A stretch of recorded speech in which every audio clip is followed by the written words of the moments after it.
Welcome to my channel.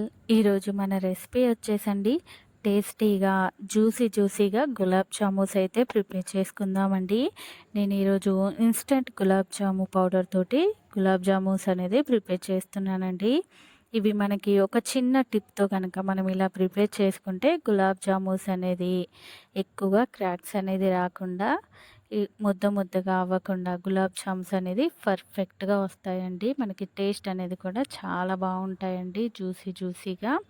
మనం ఇప్పుడైతే gulab jam prepare చేసుకోవడానికి ముందుగా ఇన్‌స్టంట్ గులాబ్ జాము పౌడర్ అయితే తీసుకున్నానండి.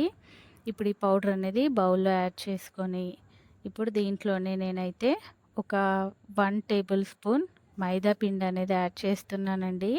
మనకి మైదా పిండి యాడ్ చేయడం ద్వారా మన గులాబ్ జామూస్ అనేది క్రాక్స్ అనేది రాకుండా నీట్‌గా వస్తాయండి.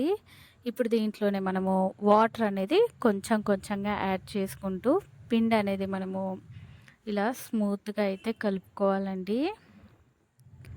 పిండి అనేది మరీ గట్టిగా కాకుండా, మరీ పల్చగా కాకుండా చూడండి చూపిస్తున్న ఈ విధంగా పిండి అనేది ఇలా స్మూత్‌గా అయితే కలిపి పిండి అనేది మూత పెట్టి కాసేపు అయితే పక్కన పెట్టేసుకుందామండి. ఇప్పుడు మనం షుగర్ సిరప్ ప్రిపేర్ చేసుకోవడానికి స్టవ్ పైన కడాయి పెట్టేసుకొని దాంట్లో 2 కప్పుల షుగరు, అలాగే అదే కప్పుతో 2 కప్పుల వాటర్ అనేది తీసుకున్నానండి. ఈ వాటర్ షుగర్ అనేది యాడ్ చేసుకున్నాక మనం షుగర్ అనేది పూర్తిగా కరిగే వరకు అనేది మనం ఇలా కలుపుకుంటూ షుగర్ సిరప్ అనేది ప్రిపేర్ చేసుకోవాలండి. మనకి షుగర్ సిరప్ అనేది మరిగితే సరిపోతుందండి.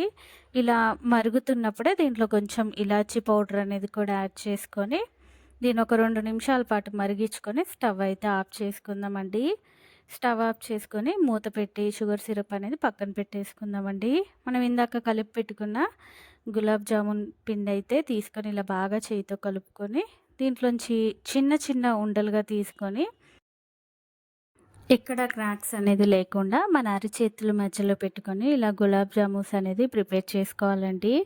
చూడండి చూపిస్తున్న విధంగా మిగతా వాటిని కూడా సేమ్ ఇదే విధంగా జామూస్‌గా అయితే ప్రిపేర్ చేసి అనేది పెట్టుకున్నానండి. వీటిని ఇప్పుడు డీప్ ఫ్రై చేసుకోవడానికి స్టవ్ పైన కడాయి అనేది పెట్టేసుకొని డీప్ ఫ్రైకి సరిపడా ఆయిల్ అనేది యాడ్ చేసుకొని, ఆయిల్ అనేది ఇలా వేడెక్కాక మనం ప్రిపేర్ చేసుకున్న గులాబ్ జామూన్స్ అనేది ఒక్కొక్కటిగా యాడ్ చేసుకొని వీటన్నిటిని ఒక 2, 3 నిమిషాల పాటు అలాగే వదిలేసి మధ్యలో ఇలా కలుపుకుంటూ అన్ని వైపులా మనం గులాబ్ జామూన్స్ అనేది ఆయిల్‌లో డీప్ ఫ్రై అనేది చేసుకోవాలండి. ఇలా అన్ని వైపులా మంచి కలర్ వచ్చే వరకు గులాబ్ జామూస్ అనేది ఇలా వేయించి ఆయిల్‌లో తీసుకోవాలండి. చూడండి మన గులాబ్ జామూస్ అయితే వేగిపోయాయండి. ఆయిల్‌లోంచి అయితే తీసేసుకుందామండి. ఇందాక మనం ప్రిపేర్ చేసుకున్న షుగర్ సిరప్ అనేది ఇలా కొంచెం గోరువెచ్చగా ఉన్నప్పుడే మనం ప్రిపేర్ చేసుకున్న గులాబ్ జామూస్ అనేది డైరెక్ట్‌గా షుగర్ పాకంలో వేసుకోవాలండి. ఇది వేడిగా ఉన్నప్పుడే వేసేస్తే మన గులాబ్ జామూస్ అనేది ముద్దగా అయిపోతాయండి. కొంచెం గోరువెచ్చగా ఉన్నప్పుడు మనం జామూస్ అనేది యాడ్ చేసుకుంటే మనకి జామూస్ అనేది చక్కగా రెడీ అవుతాయండి. ఇది మూత పెట్టి ఒక అరగంట పాటు అనేది పక్కన పెట్టేసి తీసుకున్నానండి. చూసారు కదండీ గులాబ్ జామూస్ అనేది మన షుగర్ పాకం అనేది అబ్జర్వ్ చేసుకొని ఎంత చక్కగా రెడీ అయ్యాయో. టేస్టీగా జ్యూసీగా మన ఇన్స్టంట్ గులాబ్ జామూస్ అయితే రెడీ అయిపోయాయండి.